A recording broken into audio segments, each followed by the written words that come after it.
Moi, je m'appelle Romain Piotte, je suis actuellement professeur de mathématiques et anciennement ingénieur. Et j'ai créé un jeu. Il se fait que ça a bien marché parce qu'on s'est amusé à le lancer sur une site de crowdfunding. Et comme ça a bien marché, on l'a lancé pour de bon. Pourquoi Inside Cube? Parce que c'est à l'intérieur d'un cube, en fait. Donc il y a une bille qu'on doit emmener d'un côté jusqu'à l'autre. Et en fait, on ne voit rien, c'est à l'intérieur. Donc on peut l'ouvrir pour regarder ce qu'il y a dedans. Donc c'est un labyrinthe qui est caché à l'intérieur d'un cube. Et en fait, on a le plan qui est gravé en surface qui correspond à chacune des couches. Donc on libère la bille et en regardant chacun des plans, on guide à l'oreille et aux vibrations dans les doigts et on le guide jusqu'au bout, tout simplement. Alors à la base, je suis quelqu'un qui joue beaucoup. Donc j'ai fait beaucoup de jeux vidéo où on tue des monstres dans des couloirs. J'aime bien l'architecture.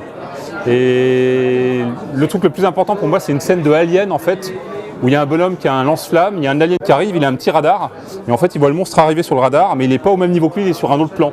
Et je pense que ça a dû rester coincé dans ma tête quelque part, et je sais pas, j'ai eu envie de créer un espèce d'espace caché avec le plan.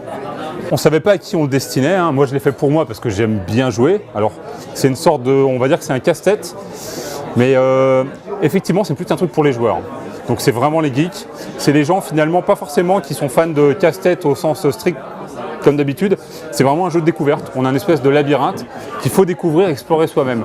Et effectivement notre public aujourd'hui c'est les geeks, principalement. Je ne suis pas vraiment un créateur d'entreprise à proprement parler, moi j'avais envie de faire ça.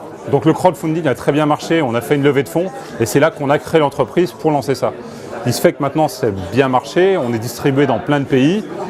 Donc on a créé une entreprise dès le début et maintenant effectivement on a une vraie entreprise qui tourne uniquement sur la base de ce cube et des différents modèles qui ont été déclinés.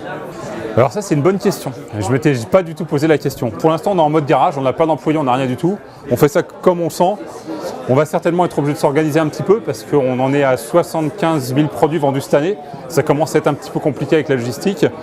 Donc dans 3 ans, je ne sais pas. Moi idéalement, j'aimerais juste avoir à répondre 2-3 mails à des clients qui sont contents et puis commander des palettes à envoyer chez les revendeurs.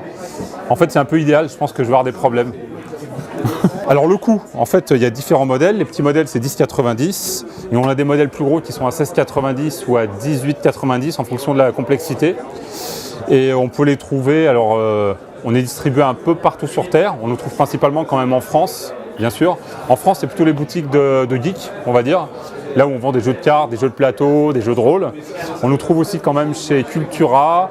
On va être chez Nature et Découverte l'année prochaine. Et bien entendu, on le trouve sur Amazon. Là, sur Amazon, on est en train de bien fonctionner en ce moment. Il y a une question que vous ne m'avez pas posée, qui est extrêmement importante, c'est où on le fabrique en fait. Donc en fait, on le fabrique à Périgny-sur-Yerres, en région parisienne. Donc le cube est fabriqué entièrement en France. L'emballage est fabriqué en France aussi et c'est assemblé dans un ESAT, un centre pour handicapés aussi qui est à Périgny-sur-Yerres. Donc on est très fiers de ça. On a un produit qui est en plastique. Tout le monde aimerait qu'on le fasse en Chine, mais nous pour l'instant on tient bon et on est en France. 100% made in France, on est fiers de ça.